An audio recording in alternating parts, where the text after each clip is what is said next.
शिवपुर नामक गांव में रामू नाम का एक गरीब किसान अपने बेटे चिंटू के साथ रहता था। रामू की पत्नी का देहांत उस समय हुआ जब चिंटू कुछ दिनों का ही था।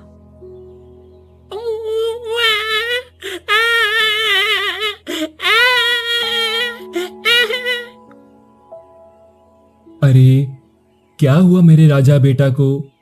तू इतना क्यों रो रहा है? अभी रामू परेशानी से यह कह ही रहा था कि तभी गांव में रहने वाली एक अम्मा वहां आती है। अरे रामू बेटा, क्या हुआ? तेरा मुन्ना इतना क्यों रो रहा है? मैं कब से इसका रोना सुन रही हूँ। मुझसे रहा नहीं गया, इसीलिए मैं चली आई। अरे अम्मा, क्या बताऊं, सुबह से रो रहा है। मैं तो परेशान हो गया हूं कि आखिर बात क्या है। बात क्या होनी है बेटा, बच्चा है, भूखा होगा, इसलिए रो रहा है। अब इस बेचारे की माँ होती तो वो समझ जाती इसकी भूख को, मगर ये तो इस बेचारे की बदनसीबी है कि वो बहुत जल्दी चली गई। हाँ अम्मा, ठीक कहती हैं आप। अगर आज सुलेखा जिंदा होती ना तो बात ही कुछ और थी। वैसे मैंने इसे दूध पिलाने की कोशिश की, मगर ये दूध पी ही नहीं रहा, बस रोए जा रहा है। अभी रामू ये कह ही रहा था कि तभी गांव की एक औरत शोभा बच्चे के रोने की आवाज सुनकर अंदर आती है। अम्मा, ये बच्चा भूखा नहीं बल्कि इसको कोई तकलीफ है। ऐसा कीजिए, आप अभी वैद्य जी को यहाँ बुला लाइए। हाँ बेटा शोभा, ठीक कह रही है, तू जल्दी से वैद्य जी को लेकर आ। अम्मा के कहने पर रामू तुरंत वैद्य जी को लेकर आता है। रामू, तुम्हारा बेटा बहुत कमजोर है। इसके पेट में दर्द था, इसीलिए रो रहा था। अब तुम इसका अच्छे से ख्याल रखो, जैसे माएं रखती हैं। वैद्य जी यह कहकर वहां से चले जाते हैं। रामू, भला तू कैसे माँ बनकर इस बच्चे को पालेगा? तो फिर क्या करूं अम्मा? रामू, मेरी बात मान, तू दूसरी शादी कर ले। ये आप क्या कह रही हैं अम्मा? भला मुझसे शादी कौन करेगा? अरे रामू, तू इस शोभा से शादी कर ले। ये विधवा है, क्योंकि ये बांझ भी है, इसीलिए इसकी दूसरी शादी नहीं हुई। मेरी मान, तू इससे ही शादी कर ले। अम्मा की बात सही है, शोभा की कोई औलाद नहीं है, तो ये मेरे चिंटू को अपनी औलाद की तरह पाल लेगी। रामू, क्या सोच रहा है बेटा? हाँ माँ, कुछ नहीं। ठीक है, मैं शोभा से शादी करने के लिए तैयार हूं।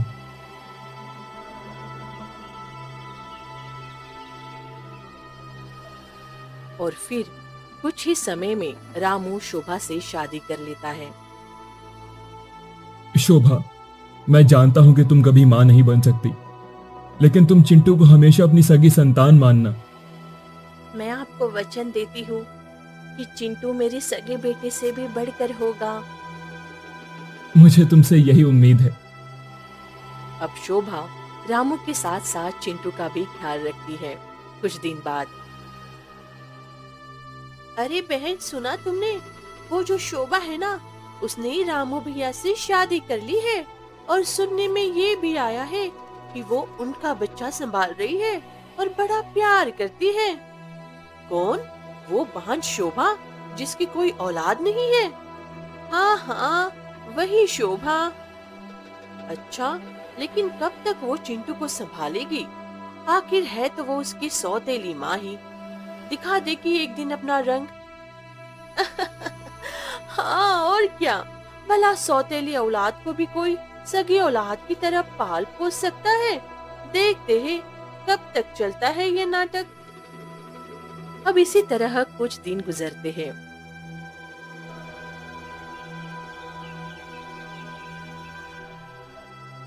अरे रामू, तुम यहाँ काम कर रहे हो? क्या मतलब? काम नहीं करूंगा तो कमाऊंगा कैसे? हाँ, लेकिन तुम अपने बेटे को अकेला छोड़कर यहाँ खेत में काम कैसे कर सकते हो? अकेला कहाँ छोड़ा है, उसकी माँ उसके पास है, वो रख रही है उसका ख्याल। अरे रामू, तुम जो भी कहो, मगर वो है तो चिंटू की सौतेली माँ ही। और सौतेली माँ किसकी होती है भला? खैर, तुम ध्यान रखना, कहीं ये ना हो कि तुम यहाँ पैसे कमाओ और तुम्हारी पत्नी चिंटू पर जुल्म करे। गिरजा और मनोज दोनों रामू से ये कहकर वहां से चले जाते हैं। हे भगवान, मैंने दूसरी शादी करके कोई पाप तो नहीं कर दिया ना? अगर सच में शोभा मेरे चिंटू की सौतेली माँ साबित हुई तो मैं क्या करूंगा? नहीं नहीं, उसने मुझे वचन दिया है, ऐसा नहीं हो सकता। रामू यह सोचकर फिर से अपने काम में लग जाता है। जबकि दिन इसी तरह से गुजरते हैं और गांव वाले रामू को शोभा के खिलाफ भड़काते रहते हैं। कुछ सालों बाद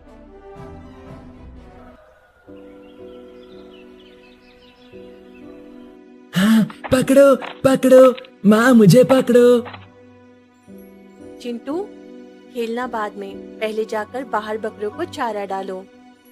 नहीं माँ, अभी नहीं, बाद में, अभी मैं और खेलूंगा। नहीं, मैंने कहा ना, जाके बकरों को चारा डाल कर आओ। नहीं नहीं नहीं, मैं नहीं जाऊंगा। अभी चिंटू ये कह ही रहा था कि तभी अचानक शोभा गुस्से में उठकर चिंटू को एक थप्पड़ मार देती है। जाता है या मारू? इतनी देर से कह रही हूँ, तुझे समझ नहीं आ रहा है? अब जा, और जब तक सारे पशुओं का पेट नहीं भरता तब तक मैं तुझे भी खाना नहीं दूंगी। शोभा के थप्पड़ मारने पर चिंटू बकरों को चारा डालने चला जाता है, जबकि रामू शोभा को चिंटू पर हाथ उठाते देख लेता है। शोभा, तुम्हारी हिम्मत कैसे हुई मेरे पीठ पीछे चिंटू पर हाथ उठाने की? जी, वो तो मैं... बस, मैंने सब अपनी आंखों से देख लिया है। आखिर गांव के लोग सही कह रहे थे, सौतेली माँ कभी सगी माँ नहीं बन सकती। रामू की ये बात सुनकर शोभा हैरानी से उसे देखने लगती है। चिंटू के बापू, क्या मेरा इतना भी हक नहीं है कि मैं उसे समझाने के लिए उसे डांटूं या मार सकूं? है, बिल्कुल है, मगर इस तरह बेवजह क्यों मार रही थी तुम उसे? रामू के इस तरह कहने पर शोभा उसे चिंटू की सारी बात बताती है। चिंटू के बापू, अगर आज मैं चिंटू को लोगों और जानवरों के दर्द का एहसास नहीं कराऊंगी तो बड़ा होकर वो एक बुरा इंसान बन जाएगा। इसीलिए मैं उस पर सख्ती करती हूँ। लेकिन अगर आपको बुरा लगा तो मैं उसे आज से कुछ नहीं कहूंगी। आप मुझे माफ कर दीजिए। शोभा के इस तरह कहने पर रामू को अपनी गलती का एहसास होता है, जबकि दूसरी तरफ चिंटू बकरे के पास आकर कहता है, ये ले गोलू, तेरे ही मजे हैं। समय से खाता है, पीता है और सोता है। एक मैं हूँ जिसे कोई प्यार ही नहीं करता है। ऐसा क्यों कहते हो चिंटू? शोभा माँ तुमसे बहुत प्यार करती है, बस दिखाती नहीं है। अरे गोलू, माँ कोई प्यार व्यार नहीं करती मुझसे। जब देखो तब या तो मारती रहती है या डांटती रहती है। गलत सोच है तुम्हारी।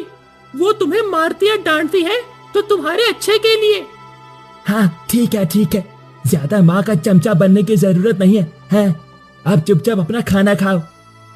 चिंटू ये कहकर वहाँ से चला जाता है।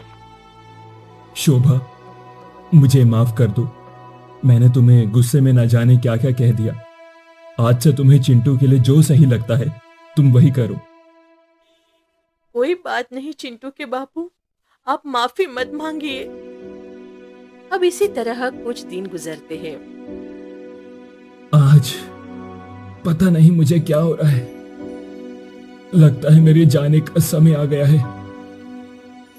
चिंटू के बापू, ऐसा मत कहिए, आपको कुछ नहीं होगा। नहीं शोभा, मेरी तबीयत बहुत खराब हो रही है।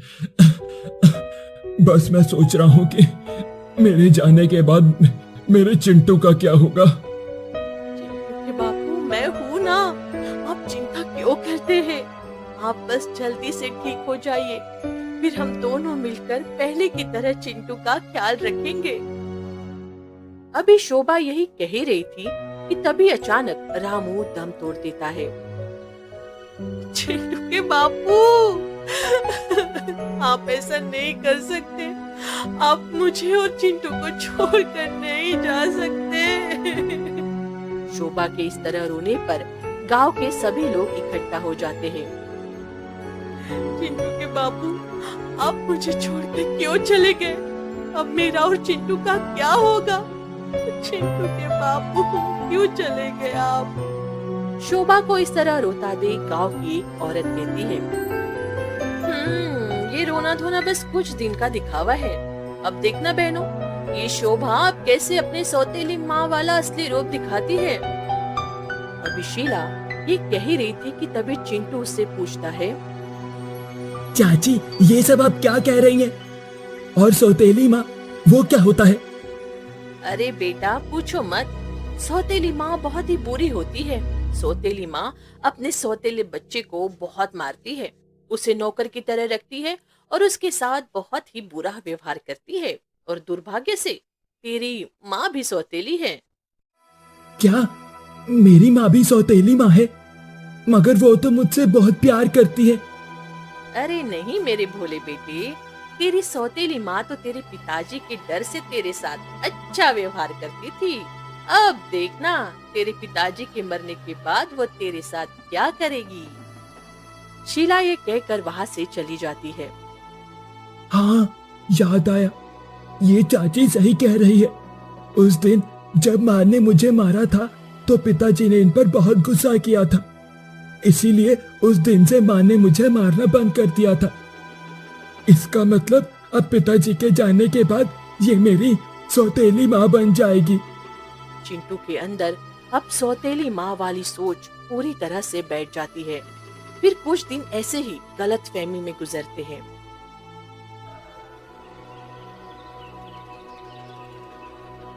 चिंटू, बहुत देर हो गई है, चल अब जल्दी से नाश्ता कर ले, फिर तुझे खेत भी जाना है। नहीं माँ, मैं आज खेत में नहीं जाऊंगा। मगर क्यों? अगर कमाओगे नहीं तो खाओगे क्या? वैसे भी सारा दिन मेहनत करो और मिलता क्या है? मुझे कुछ भी नहीं। ये तू कैसी बातें कर रहा है? मैंने कह दिया तो बस कह दिया, मैं खेत नहीं जाऊंगा। अभी बताती हूँ तुझे। शोभा ये कहकर चिंटू की पिटाई करने लगती है। तुम सच में बुरी माँ हो, गंदी सौतेली माँ। चिंटू यह कहकर अपने घर से बाहर चला जाता है, जबकि उसकी यह बात सुनकर शोभा हैरान रह जाती है। आखिर इसे हो क्या गया है? अब इसी तरह कुछ दिन गुजरते हैं। शोभा अपने कठोर स्वभाव से चिंटू को समय पर उठाती, खेतों में काम करवाती और थोड़ी सी गलती पर डांट देती। साथ ही उसे मिठाई, मेले या खेलकूद में ज्यादा रुचि दिखाई पर रोक लगा देती। बेचारा चिंटू, मैं कहती थी ना, एक बार रामू भैया की आंखें बंद होने दो, उसके बाद ही अपना रंग दिखाएगी। अब देख लो। हाँ दीदी, बेचारे चिंटू पर सौतेली माँ की बहुत शक्ति है। बस अब यही दिन देखने थे इसे।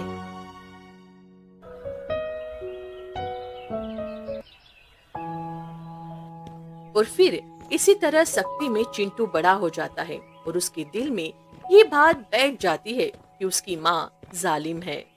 सारे गांव वाले सही कहते हैं, ये मेरी माँ नहीं है, ये मेरी सौतेली माँ है। तभी तो इसने मुझे कभी प्यार नहीं किया और ना ही मुझे कभी कुछ करने दिया। अब बस बहुत हो चुका, अब मैं यहाँ पर नहीं रहूंगा। चिंटू अपने मन में ये सोचते हुए दूसरे गांव जा रहा था कि तभी उसे एक साधु बाबा मिलते हैं। भिक्षाम देहि, भिक्षाम देहि। प्रणाम साधु बाबा। आयुष्मान भव। पुत्र, तुम यहाँ इस सुनसान जगह पर क्या कर रहे हो? साधु बाबा, मैं अपना घर छोड़कर हमेशा हमेशा के लिए दूसरे गांव जा रहा हूँ। मगर क्यों? क्योंकि मेरी सौतेली माँ मेरे साथ बहुत बुरा व्यवहार करती है। और फिर चिंटू ने अपने बचपन से लेकर जवानी तक की सारी बात बताता है। अच्छा, तो ये बात है। पुत्र, क्या तुम मेरी एक मदद कर सकते हो? जी साधु बाबा, बताइए। पुत्र, दरअसल मैं बहुत दूर से चलकर आ रहा हूं, जिस कारण मुझे बहुत प्यास लगी है और यहाँ आसपास कोई नदी भी नहीं है। तो क्या तुम मुझे पानी पिला सकते हो? माफ कीजिए साधु बाबा, मगर मेरे पास तो पानी नहीं है और ना ही यहाँ पास में कोई नदी है। कोई बात नहीं पुत्र, मैं प्यासा ही रह लूंगा। नहीं नहीं साधु बाबा, आप चिंता मत कीजिए, मैं आपके लिए कहीं से पानी लेकर आता हूँ। आप यही मेरा इंतजार कीजिए। और फिर चिंटू यह कहकर वहाँ से चला जाता है। बहुत दूर चलने पर उसे एक गंगा नदी मिलती है। अरे वाह, वो रही नदी। अब मैं जल्दी जल्दी पानी ले लेता हूँ। अब चिंटू साधु बाबा के लिए पानी लेकर वापस लौटता है। ये लीजिए साधु बाबा, पानी लीजिए। धन्यवाद पुत्र, बहुत ही ठंडा पानी है। अब मैं ये कह सकता हूँ कि तुम्हारी माँ सौतेली माँ नहीं, बल्कि सगी माँ से भी बढ़कर है। वो कैसे भला? मेरे पानी लाने से मेरी माँ का क्या लेना देना? लेना देना है, क्योंकि मुझे पता है कि यहाँ दूर दूर तक पानी नहीं है, लेकिन फिर भी तुम मेरे लिए पानी लेकर आए हो। इससे तुम्हारी परवरिश पता चलती है कि तुम्हारी माँ ने तुम लोगों के दुखों का एहसास करवाना सिखाया है, साथ ही तुम्हारे अंदर इंसानियत पैदा की है। वरना कौन किसके लिए इतना करता है? इसीलिए वो तुम्हारी सगी माँ से भी बढ़कर है। साधु बाबा की बात सुनकर चिंटू को अपनी गलतियों का एहसास होता है। साधु बाबा, इसका मतलब माँ वो सब जो करती थी वो मेरी भलाई के लिए करती थी। हाँ पुत्र, अब जाओ उसके पास और जाकर उसे बताओ कि तुम अपनी माँ से कितना प्रेम करते हो। चिंटू साधु की बात सुनकर रोते हुए अपनी माँ के पास जाता है। शोभा माँ, वो देखो चिंटू आ गया। नहीं गोलू, अब वो नहीं आएगा। वो हमेशा के लिए मुझे अकेला छोड़कर जा चुका है। अभी शोभा ये कह ही रही थी कि तभी चिंटू रोते हुए बोला, माँ, मैं वापस आ गया। मुझे माफ कर दो माँ। तुम्हें मैं सौतेली माँ समझता रहा, मगर तुम ही मेरी सबसे बड़ी शुभ चिंतक थी। तुम सौतेली नहीं, मेरी सकी माँ से भी बढ़कर हो। हाँ। चिंटू, चिंटू मेरे बेटे, चिंटू। उस दिन से सारा गांव जान गया था कि हर माँ सौतेली नहीं होती, बल्कि कुछ माएं सगी से भी बढ़कर होती है।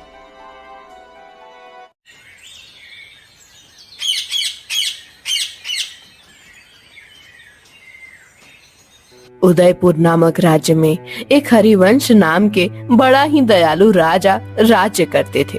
वह बड़े ही दयालु और उदार थे। वह अपनी प्रजा का बहुत ही अच्छे से ध्यान रखते थे और उनकी हर समस्या को अच्छे से ध्यान से सुनते और समझते थे। एक दिन राजा ने अपने मंत्री को बुलवाकर पूछा, मंत्री जी, हमारे राज्य में सब ठीक तो है ना? हमारे राज्य में किसी को तकलीफ तो नहीं है ना?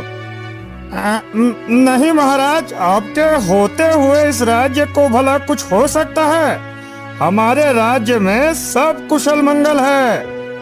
हाँ, मैं मेरे राज्य में ऐसा ही चाहता हूँ कि सब लोग कुशल मंगल रह रहे हों। फिर भी मुझे तसल्ली के लिए एक बार जाकर देखना ही होगा कि सब ठीक तो है।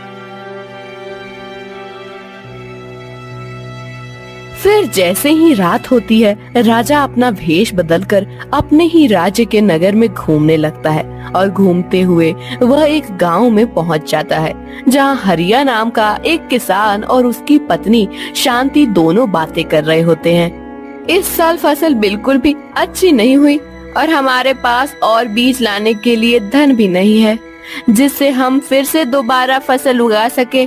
आप एक काम क्यों नहीं करते हो? राजा के पास जाकर अपनी समस्या क्यों नहीं कहते हो? मैंने सुना है हमारा राजा हरिवंश बड़ा ही दयालु और उदार है। क्या पता वो हमारी कोई मदद ही कर दे। अरे राजा के पास जाना इतना आसान नहीं। जितना तुम समझ रही हो। राजा से मिलने के लिए दरबारी मुझे बाहर ही रोक लेंगे और अंदर भी जाने नहीं देंगे। देखिए, फसल भी खराब हो चुकी है और घर में खाने के लिए भी कुछ नहीं बचा है। पूरे साल हम कैसे बिना अन्न और धन के रहेंगे? मेरी मानो तो आप कल सुबह ही राजा के पास चले जाओ। तुम कहती हो तो ठीक है, मैं कल ही राजा के पास मदद के लिए चला जाऊंगा। बाहर खड़ा राजा किसान और उसकी पत्नी की बातें सुन रहा होता है। हमारे राज्य में फसल खराब होने के कारण सभी किसान दुखी हैं और मुझे इसकी भनक तक नहीं। फिर राजा अपने महल चला जाता है।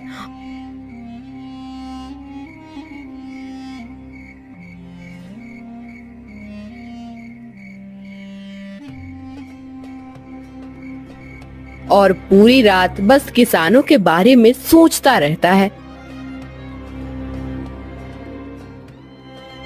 सुबह होते ही राजा हरिवंश सभी किसानों के खेतों में पहुंच जाता है और उनकी खराब फसल देखता है, जिनमें हरिया किसान की भी फसल होती है। और फिर वह सभी किसान और हरिया किसान से फसल के बारे में पूछता है। ये तुम्हारी फसल को क्या हुआ और ये खराब कैसे हो गया? महाराज, इस साल अधिक बारिश की वजह से फसल ठीक से नहीं हो पाई और खराब हो गई और हमारे पास इतना पर्याप्त धन नहीं है जिससे हम दोबारा फसल उगा सके। यह सुनकर राजा और सभी मंत्री बहुत दुखी हो जाते हैं और फिर राजा अपने मंत्री से कहकर हरिया और सभी किसानों को भी बीज दिलवा देता है। फिर सभी किसान उस बीज से फिर से अपनी अपनी फसल दोबारा से बोना चालू कर देते हैं। लेकिन हरिया किसान के मन में लालच आ जाता है और वह थोड़े ही बीज अपने खेतों में डालता है और बाकी के सारे बीज बचा लेता है।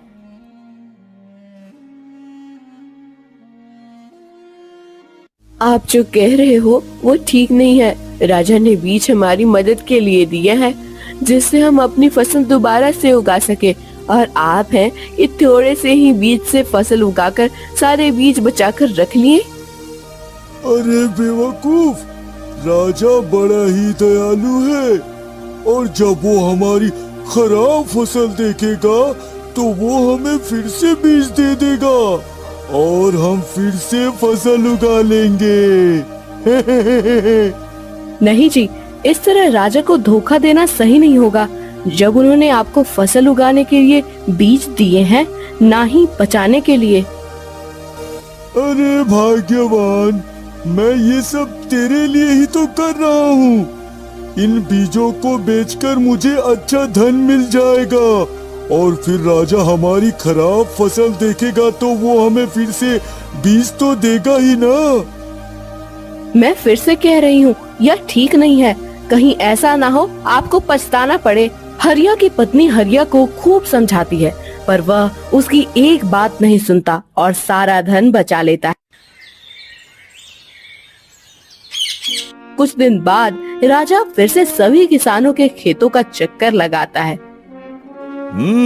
किसानों की अच्छी फसल देखकर मुझे अच्छा लग रहा है, पर ये क्या, हरिया का खेत सूखा सूखा ही क्यों पड़ा है? फिर राजा हरिया से उसकी खराब फसल के बारे में पूछता है। महाराज, आपने जो बीज मुझे खेतों में उगाने के लिए दिए थे वो ना जाने कहाँ गायब हो गए और मेरे पास इतना धन भी नहीं था जिससे मैं दोबारा फसल उगा सकूं। ठीक है, तुम चिंता मत करो, मैं तुम्हें फिर से बीज दिलवा दूंगा जिससे तुम फिर से अपनी फसल उगा सकोगे। यह सुनकर हरिया बड़ा ही खुश होता है। सही है, राजा को कुछ पता नहीं चला और मुझे बीज भी मिल गए और फिर मैं इन बीजों को जमा करके बेच दूंगा और फिर मुझे इससे अच्छे दाम मिल जाएंगे। फिर राजा अपने मंत्री से कहकर हरिया को फिर से बीज दिलवाता है और हरिया फिर से उसमें से बीज बचा लेता है और थोड़े से बीज ही अपने खेतों में बोने के लिए डालता है। कुछ दिनों बाद राजा फिर से सभी किसानों के खेत का चक्कर लगाने आते हैं तो वह फिर से हरिया की खराब फसल देखता है। अरे ये क्या, इस बार भी हरिया की फसल खराब है, पर कैसे?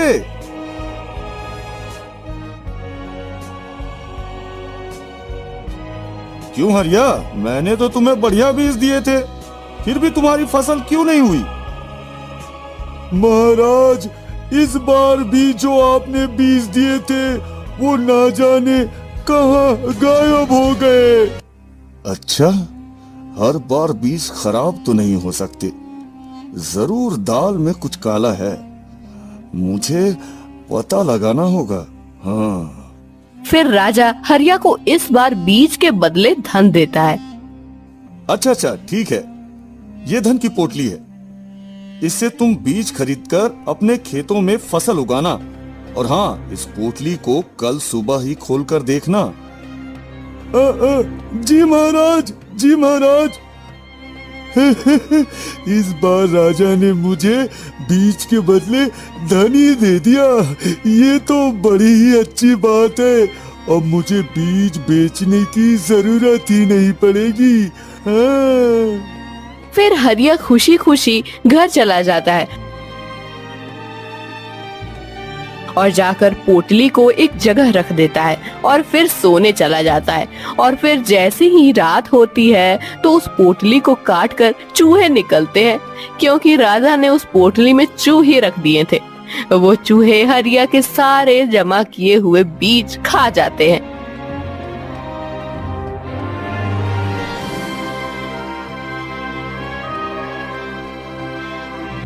अरे मेरा धन कहाँ गया? ये अलमारी में तो रखा था, मैं तो लुट गया। बर्बाद हो गया। अब मैं फसल के लिए बीज कहाँ से लेकर आऊंगा?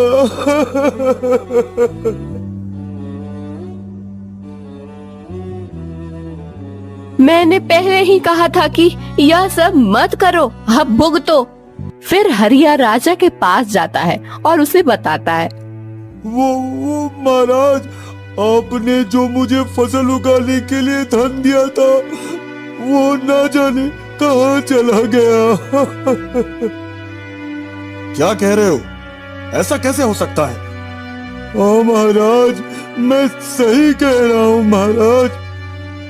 हो सकता है वो धन भी बीज की तरह गायब हो गया हो। हाँ। नहीं महाराज, धन कैसे गायब हो सकता है? क्यों? जब बीज गायब हो सकते हैं तो धन भी तो गायब हो सकता है ना। यह सुनते ही हरिया को सब समझ आ जाता है। तभी राजा हरिया को बंदी बनाने के लिए कहता है। नहीं महाराज, माफी महाराज, माफी, मुझे माफ कर दीजिए महाराज, मैं लालच में अंधा हो गया था। फिर राजा हरिया के बहुत माफी मांगने पर उसे माफ कर देता है और साथ में उसे सजा भी देता है। अब सुन हरिया, अगले 2 साल तक मुझे राजकोष को अपनी फसल का आधा हिस्सा देना होगा तुझे, समझे ना? इस तरह हरिया को उसके किए की सजा मिल जाती है और उसे सबक भी